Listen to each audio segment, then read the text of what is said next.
So hi guys, this is Tamara Hill just coming at you with another video. I'm on my way into another session, but I did want to bring this up. I think it's an important topic and it's called family roles. This week I've been talking a lot about emotionally detached parents and some of the things that you may be going through with an emotionally detached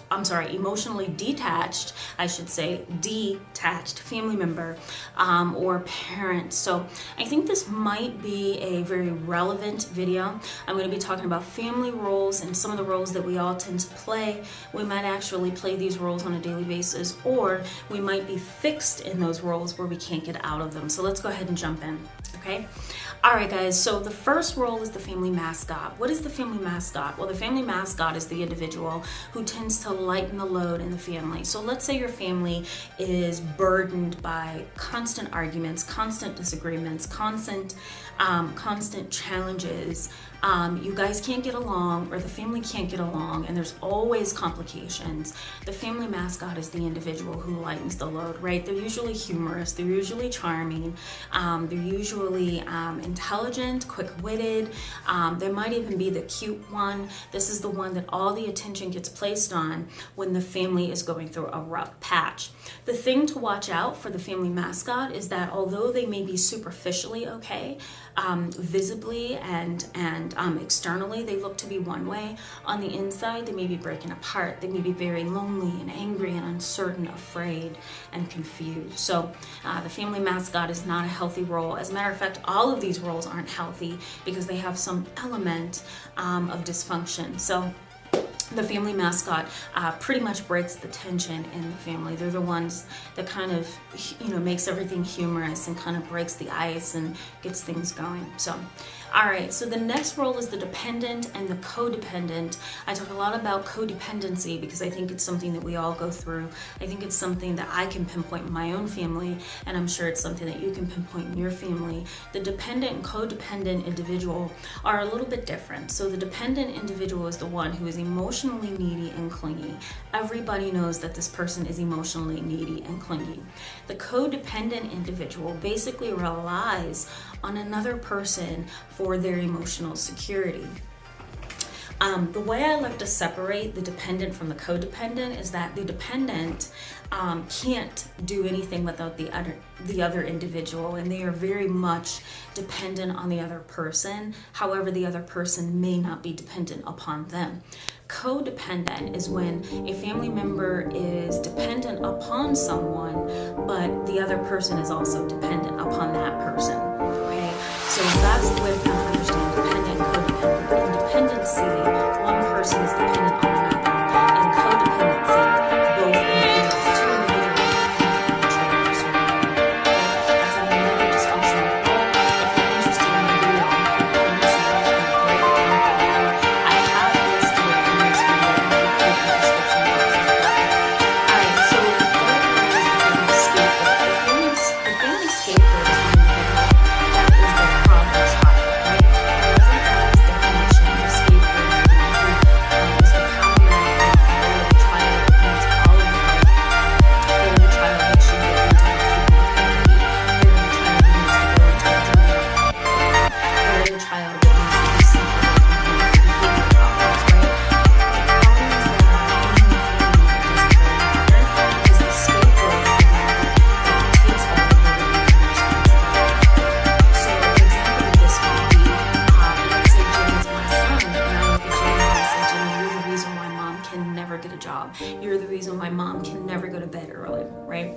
You're the reason why mom gets calls from the school all the time. As opposed to looking at the fact that maybe I am causing something, I'm putting it onto my son instead. That's the scapegoat. Unfortunately, being in this community can lead to a lot of psychological issues, problems that we have had. A lot of kids who are in the scapegoat role are emotionally separated. Alright, so the next role is the lost child. The lost child is the most vulnerable. It's really the most vulnerable. Your family stays to protect themselves.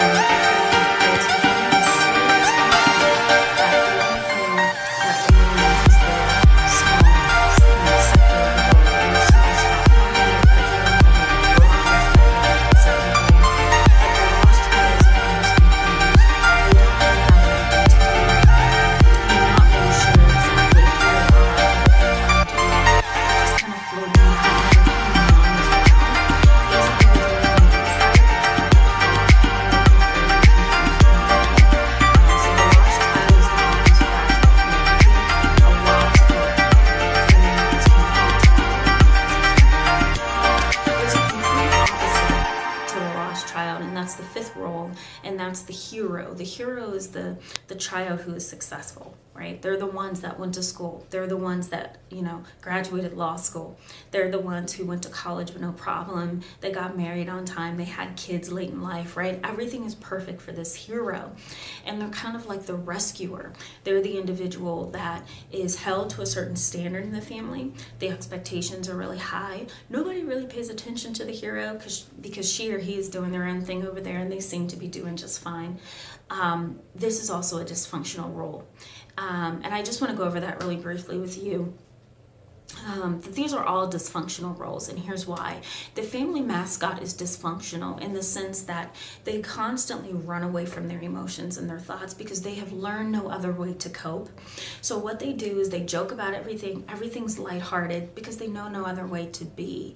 That can get in the way of emotional and psychological growth, and it can also get in the way of therapy. If you're going to laugh about everything, if you're going to kind of displace onto other things your emotions, then no real therapeutic work can be done. So the family mascot really does get the short end of the stick. The dependent and codependent, when you're clingy and you're dependent and you're needy, it's going to be really hard to have healthy relationships with boundaries because you are dependent or needy.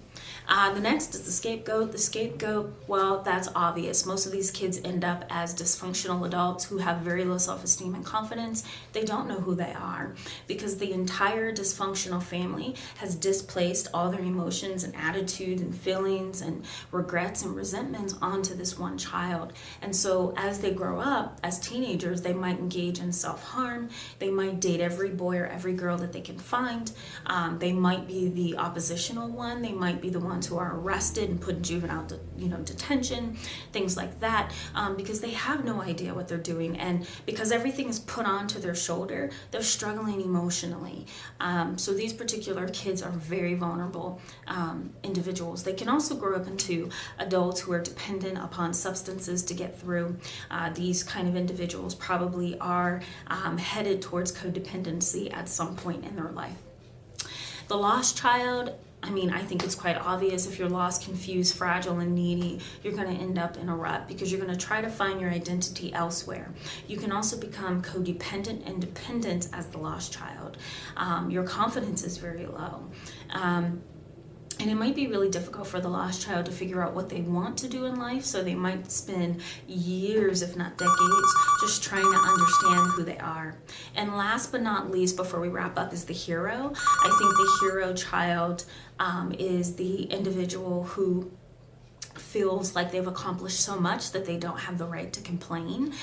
They might also feel as if nobody sees how much they're hurting because they're constantly doing well. They're doing the best that they can and they look okay. Superficially, they look good, and maybe they are capable of coping, but what human being copes 24/7?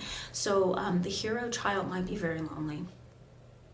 So I think it's important to look at these roles and ask yourself, do I fit this role? Do I see my kids in these roles? And if so, how can I get the support that I need? That's when I encourage you to look at a therapist. If you already have a therapist, I encourage you to use this video as motivation to talk about this subject. If you're interested in finding a therapist, I encourage you to go to www.psychologytoday.com and put your zip code into the Find a Therapist search engine box, and you should be able to pull up therapists in your local area. All right, guys, thanks so much for being with me today. Please give this video a thumbs up. What it does is it pushes this video to the top of the search results, which means that it becomes available to other people who may benefit from this information. Also, if you hit the bell on the side, you'll get notifications when I am putting on another video, which is every Friday, so stay tuned for that. You can go to my international blog at blogs.psychcentral.com/caregivers to see the article on emotionally detached parents. I also have a video put out for that article as well. So thanks so much, guys, again for being with me today, and I will see you really soon.